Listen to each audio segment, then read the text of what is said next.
नमस्कार, हमारे IGNOU audio books channel पर आपका स्वागत है। इंदिरा गांधी राष्ट्रीय मुक्त विश्वविद्यालय सतत शिक्षा विद्यालय स्नातक डिग्री कार्यक्रम वैकल्पिक पाठ्यक्रम ग्राम विकास BRDE 101 भारत में ग्राम विकास खंड -5 ग्राम विकास में स्वैच्छिक एवं गैर सरकारी संगठन इकाई 2 महिलाएं एवं गैर सरकारी संगठन 2.0 उद्देश्य। इस इकाई में आप महिलाओं के लिए योजनाएं एवं नीतियों को देखेंगे। गैर सरकारी संगठनों के माध्यम से एवं सरकार के विभिन्न विभागों द्वारा कार्यक्रम चलाए रहे हैं। NGO पर विशेष विवरण नहीं दिया गया है। विभिन्न योजनाओं में MGO की संलिप्तता वर्णित को गई है क्योंकि महिलाओं के लिए अधिकांश योजनाएं NGO के माध्यम से चलाई जा रही है।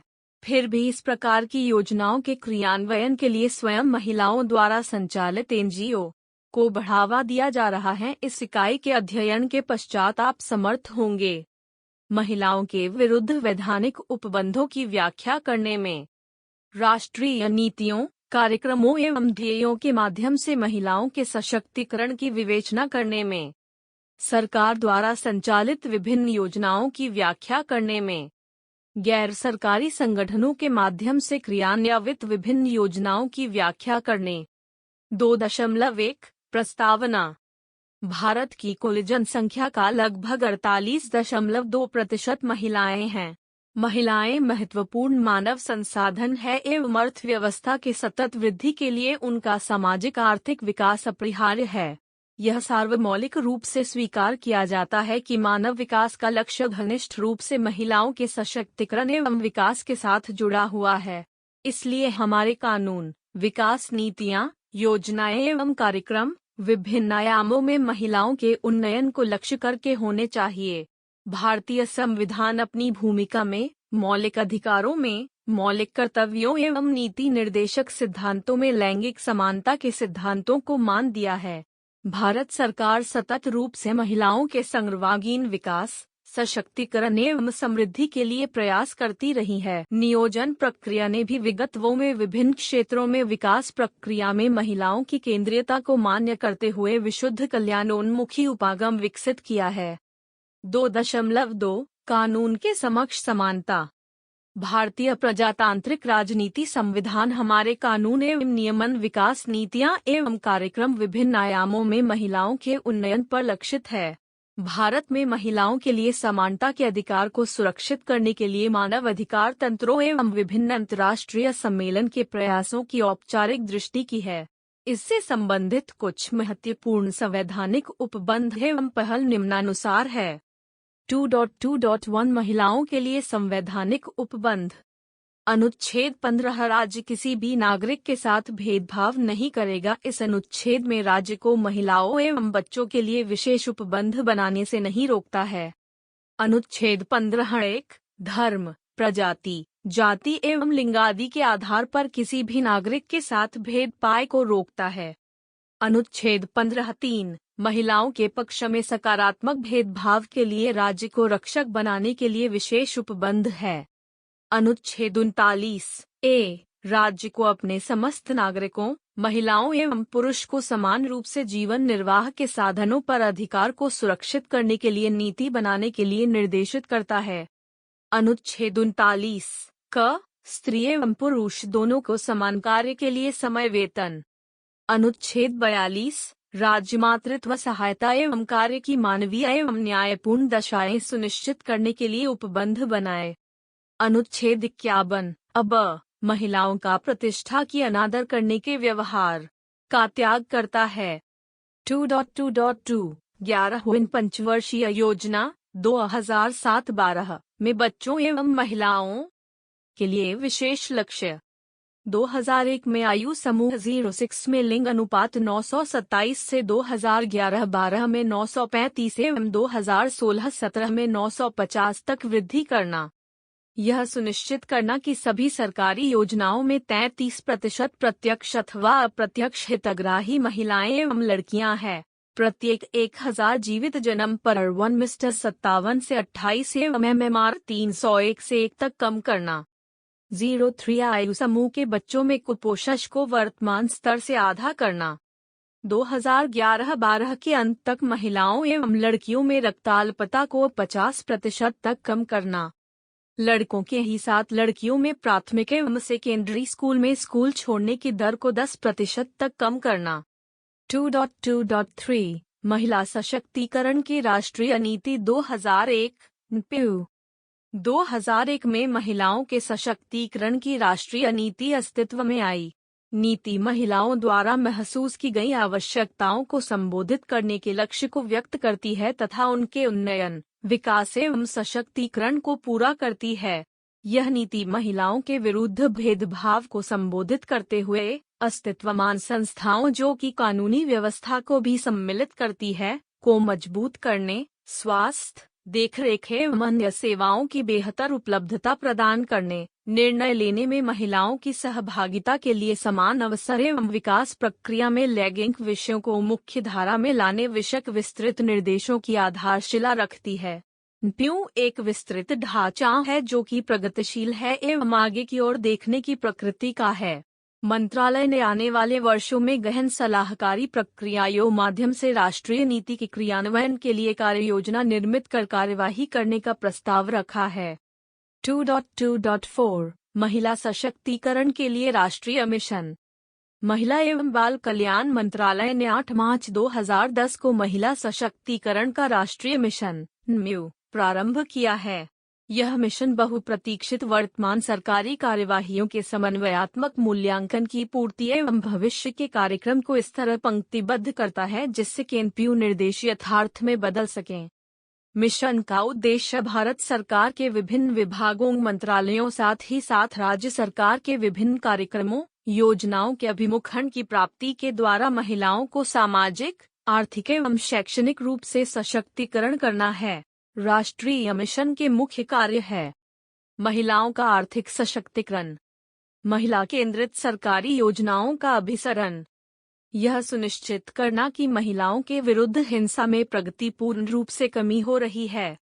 कार्यक्रमों, नीतियों, संस्थात्मक विन्यासों एवं भागीदार मंत्रालयों, संस्थाओं तथा संगठनों की प्रक्रियाओं की लैंगिक मुख्यधाराकरण पर दृष्टि रखना।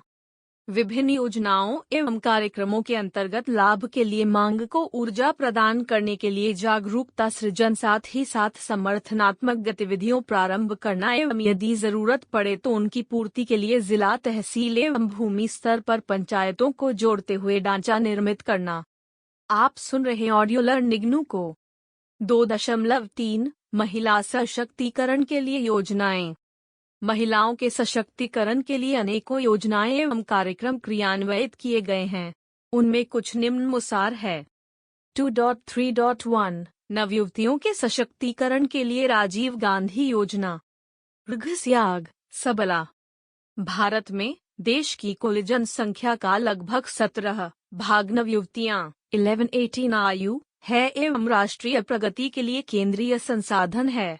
उनके स्वास्थ्य एवं विकास में विनिवेश देश की अधिक संपन्नता में विनिवेश में रूपांतरित हो जाता है।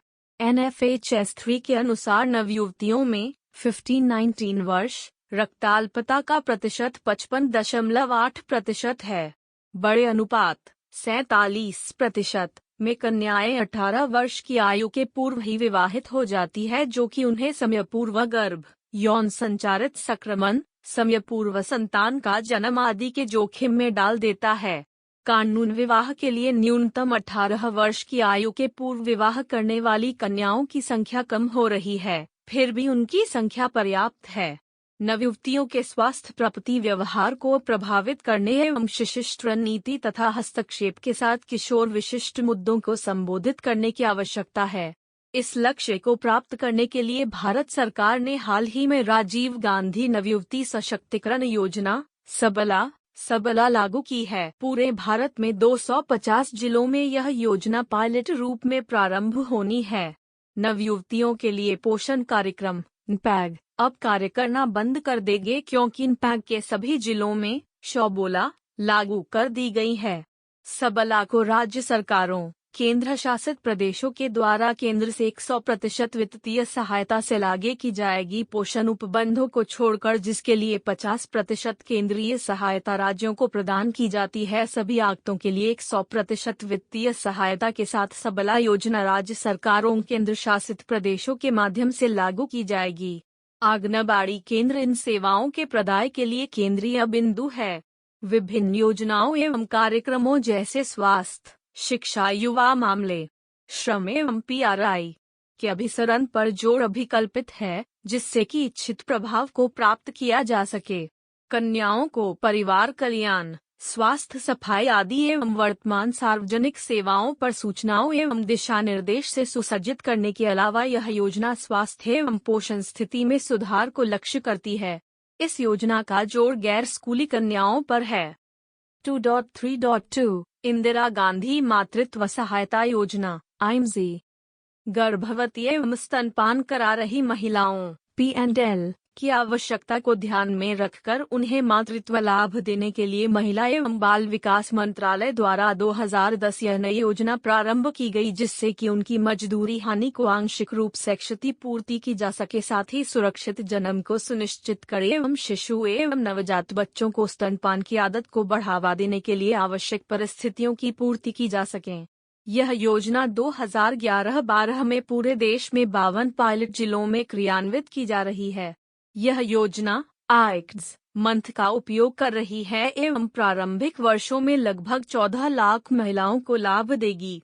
ICDS एक केंद्र प्रायोजित योजना है, जिसके अंतर्गत राज्य सरकारों केंद्र शासित प्रदेशों को अनुदान सहायता के रूप में धनराशि दी जाएगी। 28 फरवरी 2011 तक 101 करोड़ रु की राशि IMZ के लिए जारी की गई है।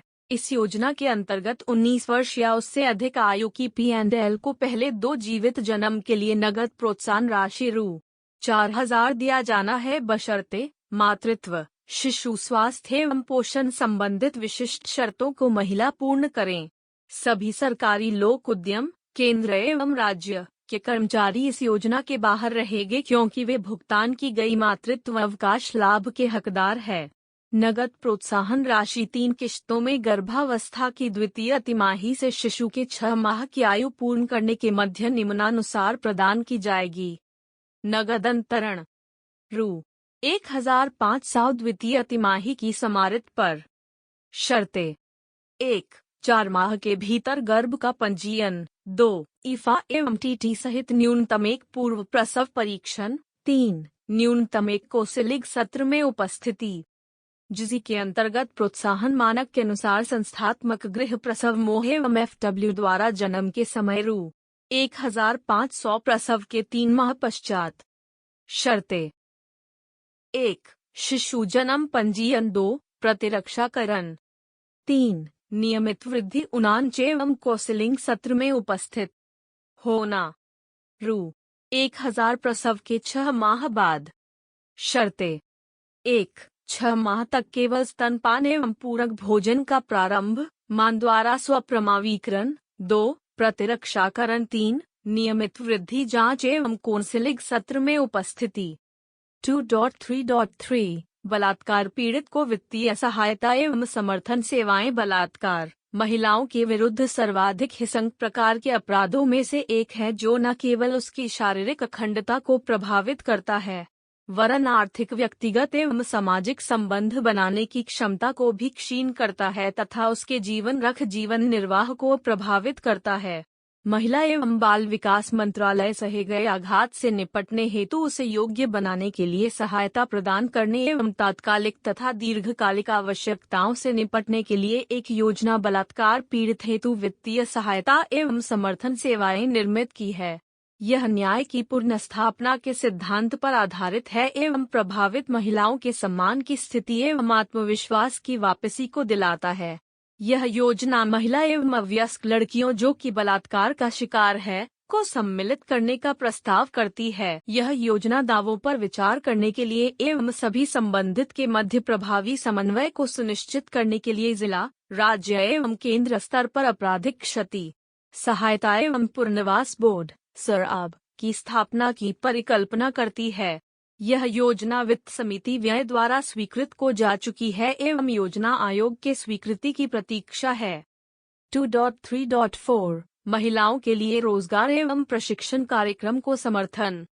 स्टेप गरीब एवं संपत्ति विहीन महिलाओं के कौशल उच्चीकरण को प्राप्त करने, व्यवहारिक सहकारी समूहों में उन्हें सक्रिय कर सतत आधार पर रोजगार उपलब्ध कराने, बाजार संपर्कों को मजबूत करने, समर्थन सेवाएं एवं साख सुलभ करने हेतु 1986-87 में केंद्रीय क्षेत्र की योजना लागू की गई। यह योजना स्वास्थ्य परीक्षण, कानूनी एवं स्वास्थ्य साक्षरता, प्राथमिक शिक्षा एवं सचल शिशु गृह के रूप में समर्थन सेवाओं को सक्षम भी बनाती है। प्रत्येक परियोजना का अंतिम प्रयास होता है कि न्यूनतम सरकारी सहायता एवं हस्तक्षेप, यहीं तक कि परियोजना काल की समाप्ति पर भी बाजार में स्वसंपोषित आधार पर फलने फूलने के लिए समूह का विकास किया जाए। कार्यक्रम की पहुंच के विस्तार एवं क्रियान्वयन के मजबूत करने तथा सतत मूल्यांकन, मानदंड एवं मानक के दृष्टि से स्टेप योजना 2009 में संशोधित की गई है। योजना के संशोधित मानकों के अंतर्गत प्रति व्यक्ति कीमत बढ़ाकर 16,000 कर दी गई है। इस परियोजना के लिए हितग्राहियों की न्यूनतम संख्या घटाकर 200 कर दी गई है। परियोजना की अवधि 5 वर्ष तक बढ़ा दी गई तथा स्थानीय रूप से समुचित क्षेत्र जोड़ दिए गए। प्रारंभ से लगभग 200 परियोजनाओं इस योजना के अंतर्गत वित्तीय सहायता प्रदान की गई है। कृषि, पशुपालन, दुग्ध, मत्स्य पालन, उत्कर्घा, हस्तशिल्प, खाद्य एवं ग्रामोद्योग, रेशम कीट उद्योग, व्यर्थ भूमि विकास एवं सामाजिक वानिकों को सम्मिलित करते हुए 10 पारंपरिक क्षेत्रों को धन उपलब्ध कराने के लिए इसके अंतर्गत परियोजना हेतु चिह्नित किया गया है। स्थानीय रूप से उपयुक्त क्षेत्रों की चिह्नित कर प्रस्तुत करने के साथ इस योजना का क्षेत्र एवं विस्तार क्षेत्र विस्तृत किया जा रहा है एवं इसे योजना में शामिल किया जा रहा है। बोध प्रश्न 1 महिलाओं को सशक्तिकरण के लिए राष्ट्रीय नीति का संक्षेप में विवरण दें। 2 स्टेप के प्रमुख लक्षण क्या है? 2.3.5 कार्यरत महिलाओं के लिए हॉस्टल। कार्यरत महिलाओं के लिए हॉस्टल योजना। कार्यरत महिलाओं, अकेली कार्यरत महिलाओं, अपने गृह नगर से दूर स्थल पर कार्य कर रही महिलाओं तथा रोजगार के लिए प्रशिक्षित हो रही महिलाओं के लिए सुरक्षित एवं वहन योग्य हॉस्टल आवास उपलब्ध कराने के प्राविधानों की परिकल्पना करता है। निम्नलिखित प्रमुख लक्षणों के साथ यह योजना संशोधित की गई है। केवल सार्वजनिक भूमि पर हॉस्टल भवन के निर्माण के लिए वित्तीय सहायता, किराए के परिसर में हॉस्टल संचालित करने के लिए किराए के लिए वित्तीय सहायता, हॉस्टल भवन के लिए अनुरक्षण अनुदान अधिकतम 5 लाख रुपए एवं सुसज्जित करने हेतु प्रति हितग्राही रु 7,500 की दर से एक मुश्त गैर आवर्ती अनुदान का प्राविधान।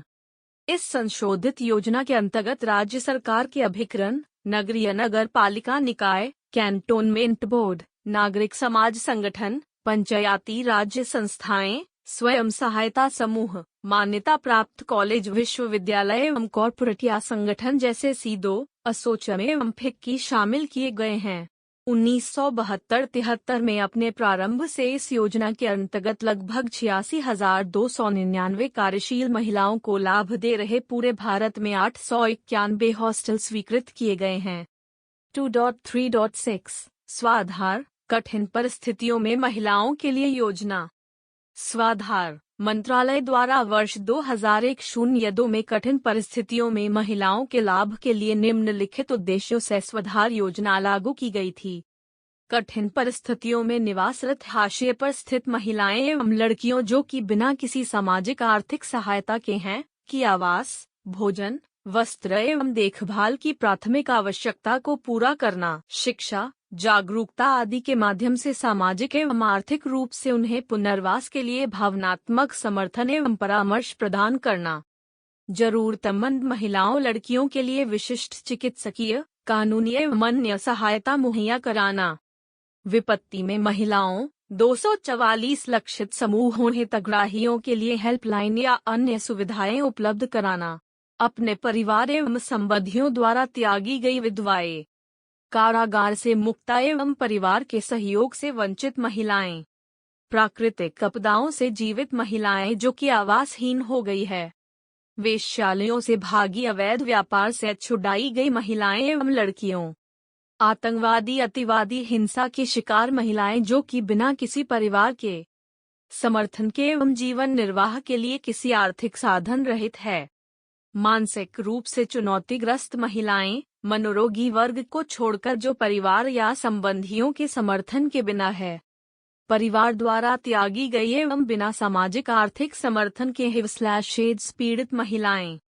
2.3.7 उज्ज्वला 4 दिसंबर 2007 को मंत्रालय द्वारा अवैध व्यापार से लड़ने वालों के लिए एक विस्तृत योजना शुरू की गई है एवं यह मुख्यतः NGO के माध्यम से क्रियान्वित की जा रही है।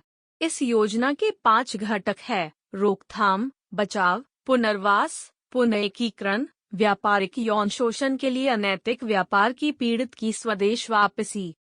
इस योजना के अंतर्गत कुछ प्रमुख गतिविधियां हैं: समुदाय सतर्कता समूह, किशोर समूह का गठन, जागरूकता सृजन एवं IEC विषय वस्तु की तैयारी, कार्यशाला का आयोजन आदि।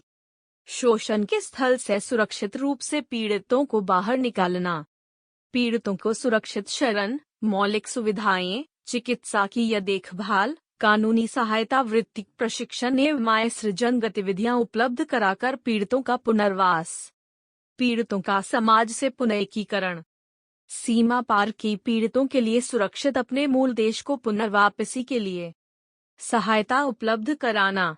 परिवार परामर्श केंद्र ECC, परिवार परामर्श केंद्र जो कि केंद्रीय समाज कल्याण बोर्ड द्वारा 1983 में शुरू किया गए थे, के अंतर्गत महिलाओं एवं बच्चों जो कि अत्याचार, पारिवारिक कुसमायोजन, न्यासन का शिकार है, परामर्श संबंधी, सलाहात्मक एवं पुनर्वास संबंधी सेवाएं प्रदान करता है।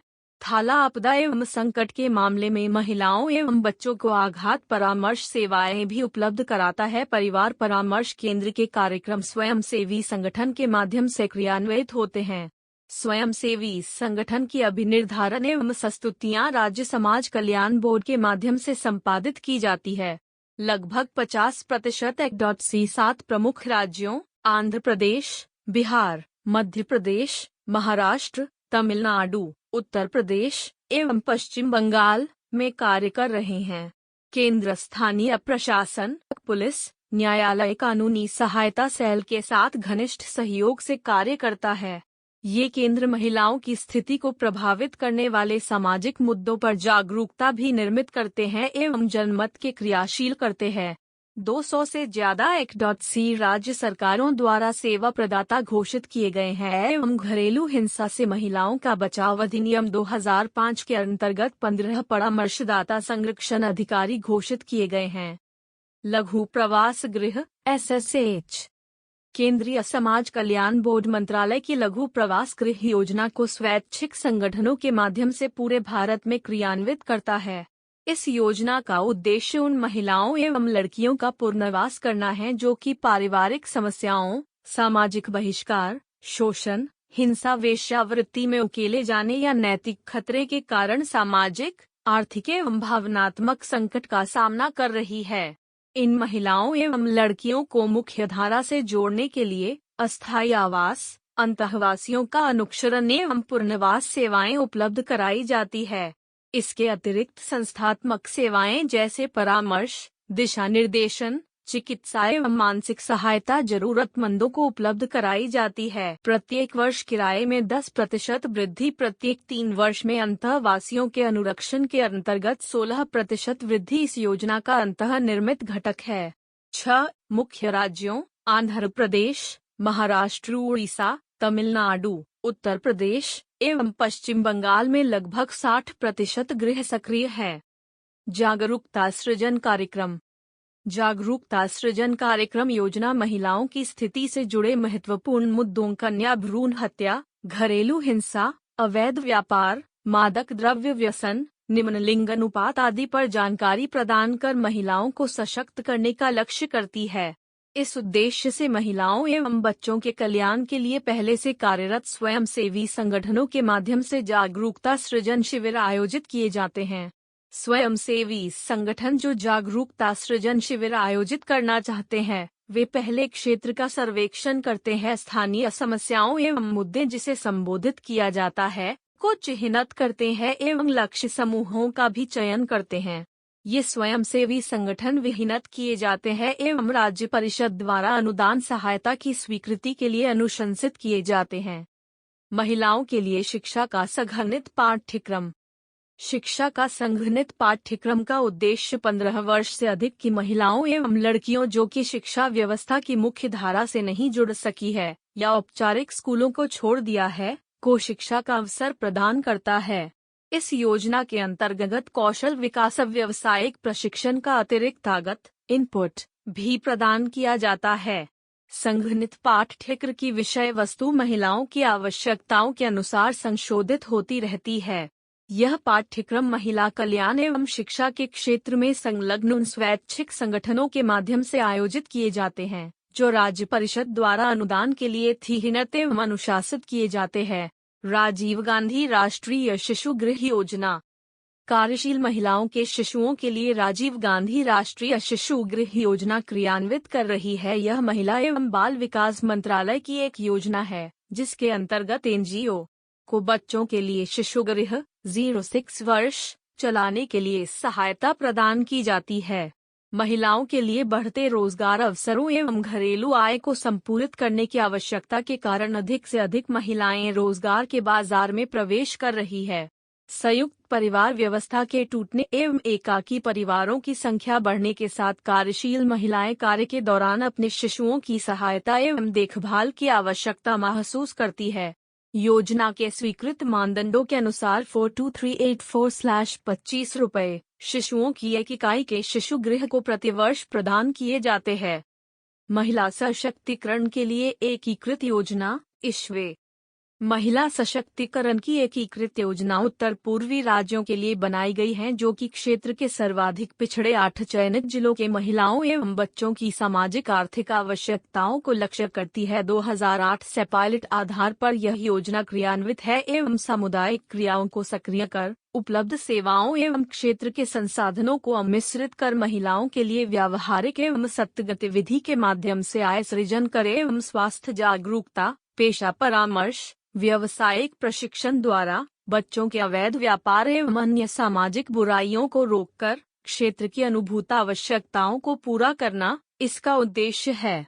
परियोजनाओं के क्रियान्वयन एवं गतिविधियों को अंतिम रूप प्रदान कराने में उनको समर्थ बनाने के लिए समुदाय आधारित समूहों की सहायता करने, पथ प्रदर्शन करने एवं नियमित दृष्टि बनाए रखने के लिए जननी एनजीओ मदद चिन्हित किए गए हैं।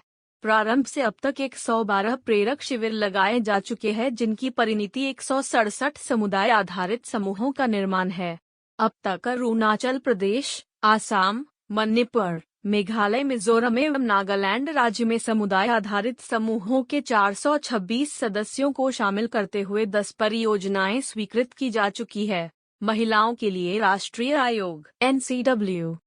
महिलाओं के हितों की रक्षा के लिए राष्ट्रीय महिला आयोग अधिनियम 1990 के अनुपालन में सांसदिक निकाय के रूप में 31 जनवरी 1982 को NCW का गठन किया गया। यह महिला के विकास के लगभग सभी पहलुओं को शामिल करते हुए विस्तृत अधिकार पत्र है। यथा संविधान एवं अन्य कानूनों के अंतर्गत महिलाओं को प्रदत्त कानूनी सुरक्षा का परीक्षण एवं जांच करना एवं सरकार को सिफारिश करना, उनका प्रभावी क्रियान्वयन, महिलाओं को प्रभावित करने वाले संविधान के वर्तमान उपबंचों एवं अन्य कानूनों का पुनरीक्षण तथा इस प्रकार के कानूनों में किसी प्रकार की गड़बड़ी, कमियों या अपर्याप्तता को पूरा करने के लिए संशोधन की सिफारिश करना, शिकायतों को देखना एवं महिलाओं के अधिकारों से वंचित महिलाओं से संबंधित विषयों पर स्वः प्रेरित संज्ञान लेना एवं उपयुक्त अधिकारियों के साथ इस मुद्दों को उठाना, महिलाओं के लिए सार्थक मुद्दों पर अनुसंधान अध्ययन करना, महिलाओं के सामाजिक आर्थिक विकास के लिए नियोजन प्रक्रिया में सलाह देना एवं सहभागी होना, उनमें हुई प्रगति का आकलन करना, जेल एवं रिमांड गृहों का निरीक्षण करना जहां महिलाएं अभिरक्षा में रखी जाती है एवं जहां आवश्यक हो निदानात्मक कार्यवाही करना। 2.3.9 राष्ट्रीय महिला कोष के अंतर्गत योजनाएं RMK। अनौपचारिक क्षेत्र की गरीब एवं संपत्ति विहीन महिलाओं की शाखा आवश्यकताओं को पूरा करने के लिए महिला एवं बाल विकास मंत्रालय के अंतर्गत राष्ट्रीय स्तर के संगठन के रूप में 31 करोड़ की राशि के साथ भारत सरकार द्वारा 1993 में राष्ट्रीय महिला कोष के नाम से जाना जाने वाला महिलाओं के लिए राष्ट्रीय साख निधि की स्थापना की गई थी। राष्ट्रीय महिला कोष गरीब महिलाओं के सामाजिक आर्थिक उन्नयन को पूरा करने के लिए जीवन निर्वाह गतिविधियों, आवास, सूक्ष्म उद्यम, पारिवारिक आवश्यकताओं आदि के लिए जटिलता मुक्त एवं ग्राहक मित्रवत ऋण तंत्र के माध्यम से सूक्ष्म वित्तीय सेवाएं प्रदान करती है। यह साख शहर एवं गांव दोनों की गरीब महिला हितग्राहियों को जमीनी स्तर पर कार्यरत माध्यमिक संगठनों जैसे एनजीओ, महिला संगठनों, कंपनी अधिनियम के अनुच्छेद 25 के अंतर्गत गैर लाभकारी कंपनी के रूप में पंजीकृत सहकारी संगठनों एवं अन्य स्वयं सेवी सिविल सोसाइटी संगठनों के माध्यम से वितरित की जाती है।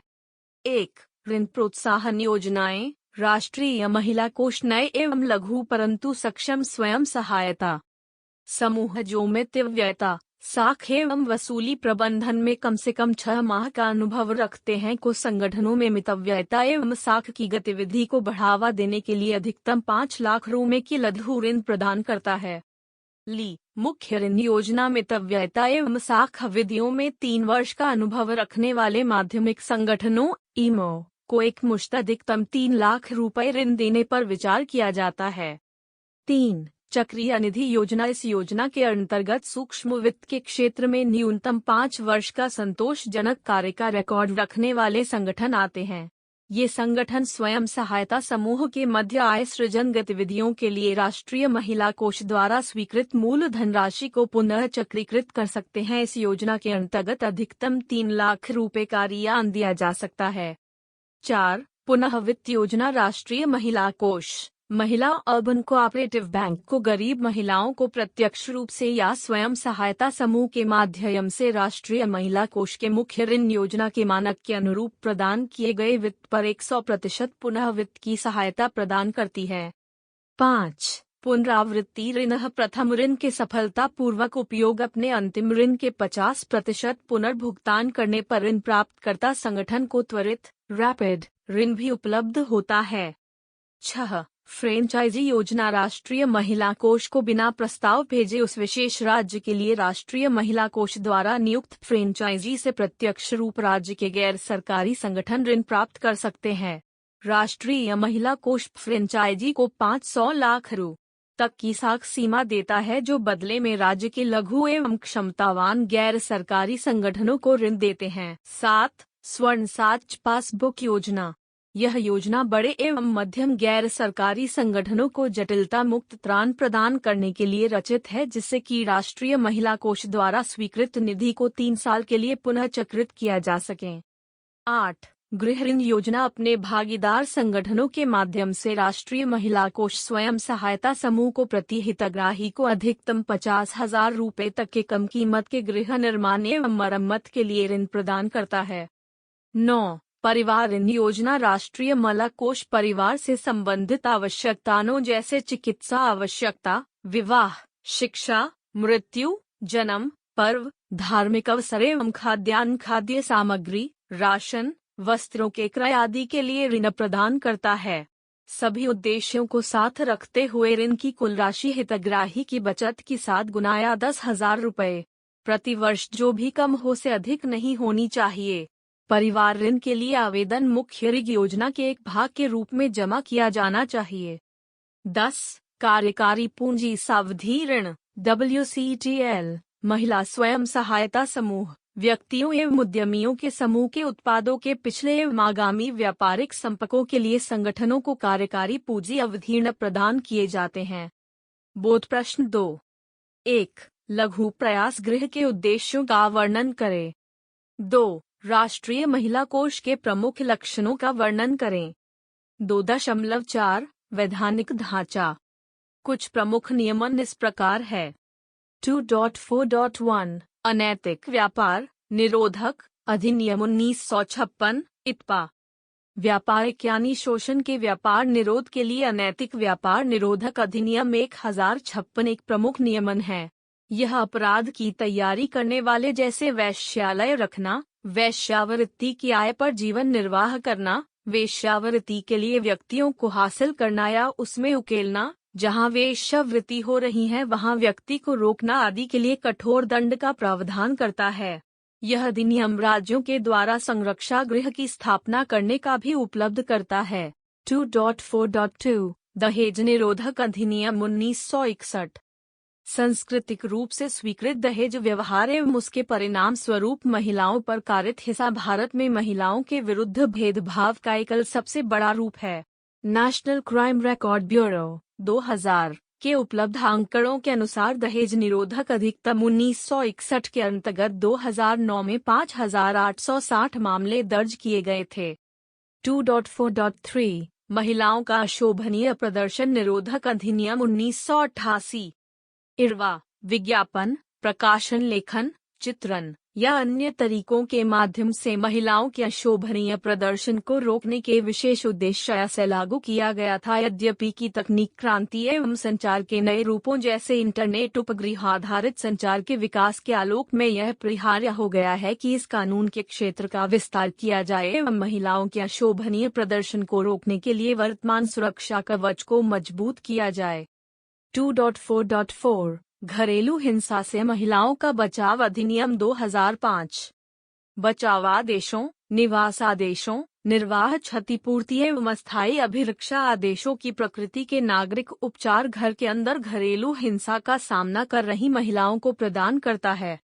हिस्सेदारी वाले गृहों में रहने के अधिकार की पहचान करता है एवं घोषणा करता है।